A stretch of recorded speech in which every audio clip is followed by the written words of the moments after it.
গতকাল আলোচনা করেছিলাম উড়িষ্যা এফসিকে নিয়ে এবং আজকে আলোচনা করব মোহনবাগানকে নিয়ে।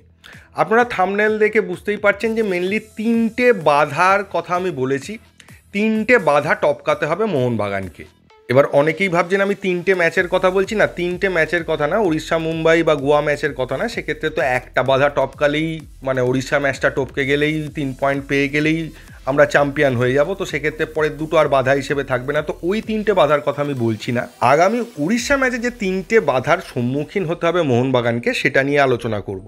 দেখুন, পজিটিভ পয়েন্ট অনেক আছে মোহনবাগানের সাপোর্টে, আর পজিটিভ পয়েন্ট নিয়ে আলোচনা করে সেরকম বিশেষ কিছু লাভ নেই। মোহনবাগান জিতবে, মোহনবাগান অপোনেন্টকে উড়িয়ে দেবে, এগুলো পজিটিভ কথাবার্তা। কিন্তু বাস্তবে আমাদের ওই জায়গায় পৌঁছতে গেলে বা উড়িয়ে দিতে গেলে বা লিগ শিল্ডটা হাতে তুলে নিতে গেলে কিছু জায়গায় আমাদের কিছু বাধা রয়েছে।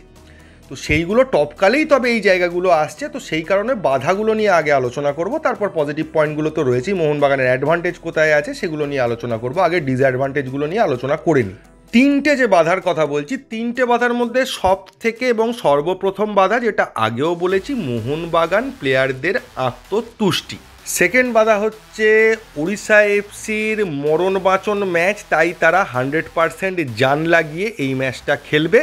এবং 3 নম্বর বাধা যেটা, সেটা হচ্ছে সার্জিও লোবেরার প্ল্যানিং। এখন খেলার নিরিখে বলতে গেলে মোহনবাগান গত কয়েকটা যে ম্যাচ খেলেছে তাতে ভুলভ্রান্তি ছিল না বলাটা ভুল হবে। ভুলভ্রান্তি ছিল, প্রবলেম সামান্য ছিল, সেগুলো থাকবে।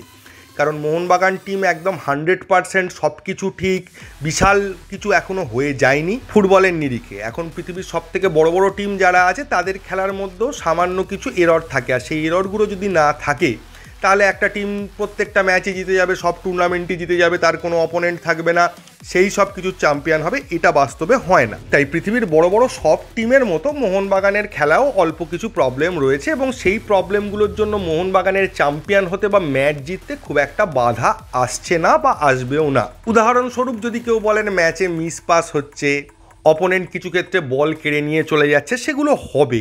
পুরোটাই আমরা খেলবো আর অপোনেন্ট দাঁড়িয়ে দেখবে, তারা বলও কাটবে না, তারা আমাদেরকে কোনো প্রবলেমে ফেলবে না, এটা তো হয় না জেনারেলি। তো সেগুলো আমি বাদই দিচ্ছি। খেলার দিক দিয়ে মোহনবাগানের কোনো সমস্যা নেই, এটা ধরে নিয়েই বলছি যে মোহনবাগানের প্রথম প্রবলেমটা হচ্ছে আত্মতুষ্টি। যে মোহনবাগান যদি ধরেই নেয় লিগ শিল্ড জিতে গেছি, উড়িষ্যা ম্যাচে নামবো, আমরা যে ফর্মে রয়েছি তাতে উড়িষ্যাকে ধরবো আর হারাবো, এই ক্যাজুয়াল মনোভাব যেন কোনোভাবে না আসে। সামান্য ক্ষেত্রে একটা ক্যাজুয়াল মনোভাব কিন্তু এই ম্যাচটা থেকে পয়েন্ট হারানোর মতো সিচুয়েশান তৈরি করে দিতে পারে। উদাহরণস্বরূপ এটা বলতে পারি, লাস্ট ম্যাচে লিস্টন যে খেলাটা খেলেছে সেটা যদি না খেলে আবার পুরনো খেলায় ফিরে যায়, ওভার কনফিডেন্ট হয়ে মাঝমাঠ থেকে শট দেয়, বল পাস করার বদলে, সেটা একটা সমস্যার কারণ হতে পারে।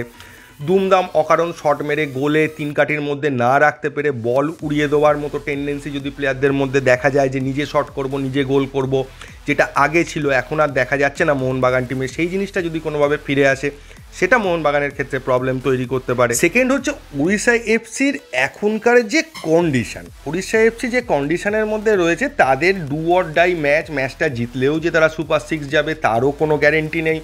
মুম্বাই রয়েছে, ব্যাঙ্গালোর রয়েছে, নর্থ ইস্ট রয়েছে, এদেরকে ম্যাচ হারতে হবে। এবং যেরকম সিচুয়েশান, তারা একটা ম্যাচ হারলেও উড়িষ্যার সঙ্গে হেড টু হেডে সমান পয়েন্ট হয়ে যাবে। সেক্ষেত্রে হেড টু হেডের বিচারেও উড়িষ্যা কিছু টিমের থেকে পিছিয়ে আছে, মুম্বাই সিটি, নর্থ ইস্টের থেকে পিছিয়ে আছে।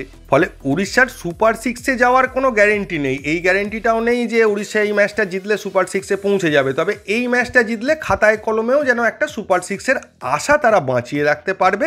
তো সেই হিসেবে ওরা এটাকে মরণবাচন ম্যাচ হিসেবে দেখবে। আর 3 নম্বর পয়েন্ট হচ্ছে সার্জিও লোবেরার প্ল্যান। সার্জিও লোবেরা যেহেতু বলেই রেখেছেন যে তার কাছে বাকি ম্যাচগুলো সবকটাই ফাইনাল ম্যাচ, তিনি 4টে ফাইনাল খেলতে নেমেছেন, একটা তিনি জিতেছেন, এরপরে আরও 3টে ফাইনাল আছে। তো ফাইনাল ম্যাচের ক্ষেত্রে যা হয়, তারা ফুল প্লেজেডে অ্যাট্যাক করবে বা পুরো তাদের 100% দিয়ে খেলার চেষ্টা করবে। এছাড়া সার্জিও লোবেরা নানা রকম প্ল্যানিং করবে, আমাদের উইক জায়গা খোঁজার চেষ্টা করবে, উইক জায়গা খুঁজে না পেলে মাঠের মধ্যে উইক জায়গা তৈরি করার চেষ্টা করবে, আর সেগুলোকে কাউন্টার করার দায়িত্ব পুরোপুরি থাকবে মলিনার ওপর। সার্জিও লোবেরা কিছু একটা প্ল্যান করবে, তার পাল্টা মলিনাকে করতে হবে, তাহলেই এই প্ল্যানগুলোকে ভেস্তে দেওয়া যাবে। তো এইগুলো ছিল মোহনবাগানের মেন বাধাগুলো। এবার যদি চলে আসি মোহনবাগানের পজিটিভ পয়েন্ট বা অ্যাডভান্টেজ কোথায় রয়েছে। মোহনবাগানের প্রথম এবং সব সবথেকে বড় অ্যাডভান্টেজ এটাই যে এটা আমাদের হোম ম্যাচ যুব ভারতীতে খেলা হবে এবং মোহনবাগান এখনও পর্যন্ত যুব ভারতীতে সেই মুম্বাই সিটি ম্যাচটা ছাড়া তারপর কিন্তু পয়েন্ট লুজ করেনি। আর তার থেকেও বড় কথা, কোনো ম্যাচ হারেইনি। পয়েন্ট লুজ করেছিল মুম্বাই ম্যাচে ড্র করে, কিন্তু কোনো ম্যাচ হারেনি মোহনবাগান যুব ভারতীতে এবছর। সেকেন্ড অ্যাডভান্টেজ হচ্ছে মোহনবাগানের কিন্তু এখনো পর্যন্ত চোটাঘাতের যা খবর তাতে সাহাল ছাড়া বাকি পুরো টিমকেই কিন্তু মোহনবাগান পেতে চলেছে এবং এটা মোহনবাগানের কাছে একটা বিশাল বড় অ্যাডভান্টেজ যে এই পুরো টিমটা মোহনবাগান কিন্তু খুব কম ম্যাচেই গোটা সিজনে পেয়েছে।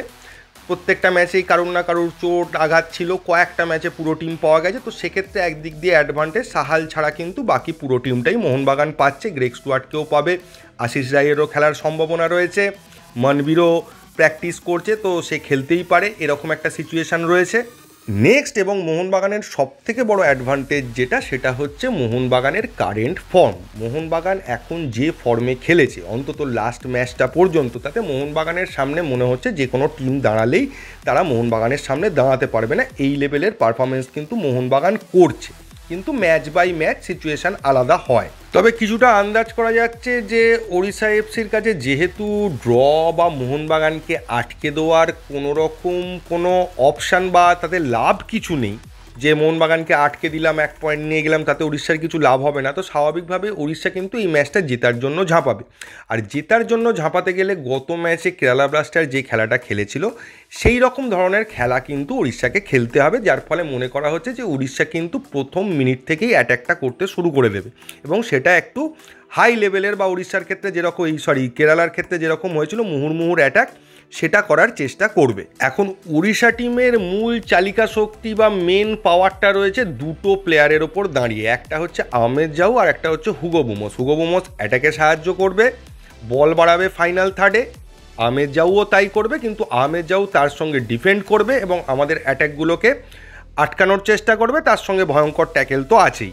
তো এই দুটো প্লেয়ারকে যদি আমরা প্রপার খেলা খেলতে না দিই তাহলে কিন্তু ম্যাচটা অন্যরকম হতে চলেছে। সেক্ষেত্রে দিয়াগো মরিসিও বা ইসাক রালতে বা রাহুল কেপি বলতে পারেন, বা পরের দিকে নেমে রহিম আলীও কিছু করার চেষ্টা করে, কিন্তু এরা কিন্তু খুব একটা এফেক্টিভ হবে না যদি পেছন থেকে সাপ্লাইটা বন্ধ করে দেওয়া হয়। আবার উল্টো দিক দিয়ে দেখলে যদি আহমেদ জাউ, হুগো বুমোস আর দিয়াগো মরিসিও খেলে, তাহলে সেক্ষেত্রে কোনোভাবেই ডবল ডিফেন্ডার কিন্তু ওড়িশা এফসি ইউজ করতে পারবে না। মানে একমাত্র মোর্তাদা ফলকে রেখেই তাদের টিমটা সাজাতে হবে।